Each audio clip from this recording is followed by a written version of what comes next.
Group H.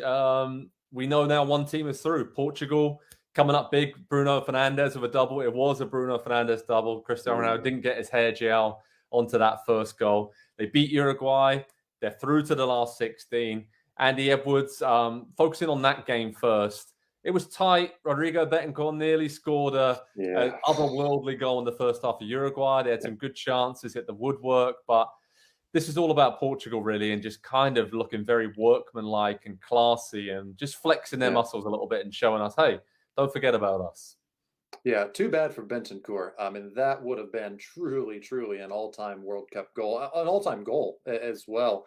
You know, kind of reminded of Hatem Ben Arfa all those years ago. Maybe not quite as long on the Maisie run, but anytime you can shout out Hatem, I think you got to do it. Yeah, Portugal, workmanlike, a good way to describe that team.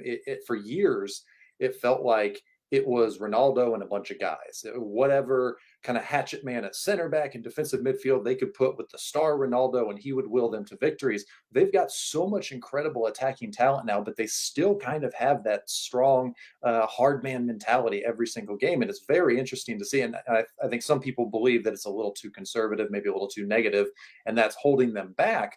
But I think it gives them a good platform in this tournament, especially early on, to just kind of get through the group stage without having to overexert themselves. And I think it was Nick a day or two ago that said, why do we underrate Portugal? We were clearly sleeping on them. They've looked really good. It was very impressive the way that they just kind of shifted through the gears against Uruguay without really much trouble other than one potentially spectacular moment. Nick, what did you make of Portugal and their pretty easy route through to? I know it was tough against Ghana, but they made pretty light work of Uruguay, didn't they? 76 years. That's the combined years accumulated on Earth between Pepe and Cristiano Ronaldo. And what I made for it is that these guys, a lot of these guys grew up cheering for these two heroes.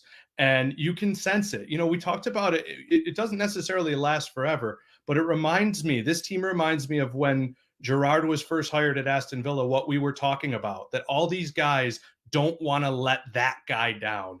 And the effort is good. You saw it when, was it Nuno Mendes who came off emotionally, that this was a dream for so many of these players. And I actually think this is a little bit, although they have some wonderful youth national players, this is a little bit of a last hurrah there. Yes, Ruben Diaz is going to take the mantle, and yes, Bruno Fernandes is going to take the mantle, but the players they have in their early 20s and even teens that combine with a Cristiano Ronaldo and a Pepe, and then right in the prime, Bernardo Silva, Bruno Fernandes, they are a very dangerous team in what might be the deepest group in the tournament.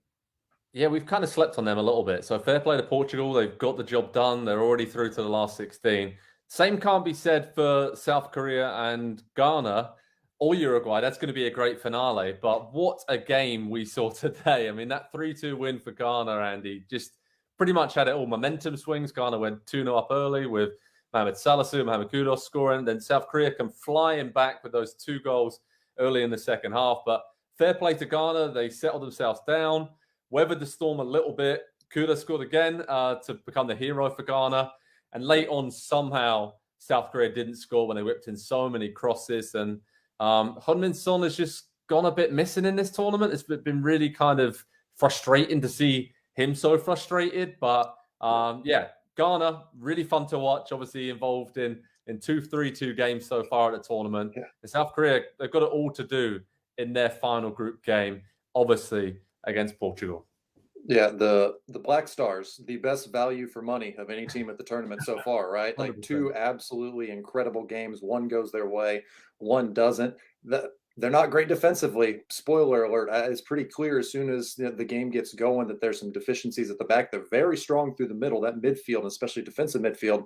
There's 2 or 3 of them in there with Partey and Amarte, who are just really, really strong. But if you can bypass the midfield, if you can get out wide behind the fullbacks, there's a lot of joy to be had there. And South Korea, I think, were just a little too slow to realize that. It was very, very, let's say, lazy out of the gate, but they had no urgency. It looks like a couple of teams that we've seen the last couple of days. We're just like, you're maybe in trouble right now. And if you lose this game, you are certainly in trouble. And it just didn't seem to click until it was a little too late. And Ghana, just the strength to get hit back the way they did and then hit back themselves. It was absolutely incredible. And they're a team going into the knockout rounds on one day could beat absolutely anybody in the top 16. Yeah, really fun to watch. When you look through sort of the club teams that the Ghanaian starting lineup is playing at, they're all at top flight teams in Europe for the most part, apart from Andre, who is obviously playing in Qatar. But yeah, it was, I think, crushing. I mean, I was texting with one of our producers, Ollie, a huge South Korea fan, and obviously he got up very early in the morning where he's based in Hawaii. And yeah, it was, Nick, really a lack of aggression, a lack of belief almost from the South Korea team. They kind of just kept getting the ball wide and then just hoping something would happen. Late on, it nearly did, but Andy summed it up quite well there. They just kind of left it too little too late, and Ghana made them pay. It wasn't the same level of dominance, but it reminded me of so many Man City games last year where they would late in the game resort to crosses, and they just didn't have a guy to get on the end of it. And I kept expecting it to be Son. The worst part about the World Cup is you can be one of the best players in the world and kind of have an off week, and it can color your reputation. And he had a chance, I want to say it was early second half, could have been late first half, where he didn't take it first time with his left foot. I thought it was a goal. And he instead went to his right foot. And I almost texted Andy, is he one-footed? Because he really seems to be struggling. No, I know he's not, but he just seems to be struggling mentally, because we've seen him do absolute magic so many times. And it's got to be weighing on him a little bit. Someone who's an absolute hero, who's done, the military service in order to, I mean, he's done everything. And I've been pulling for him almost for his status as a South Korean hero.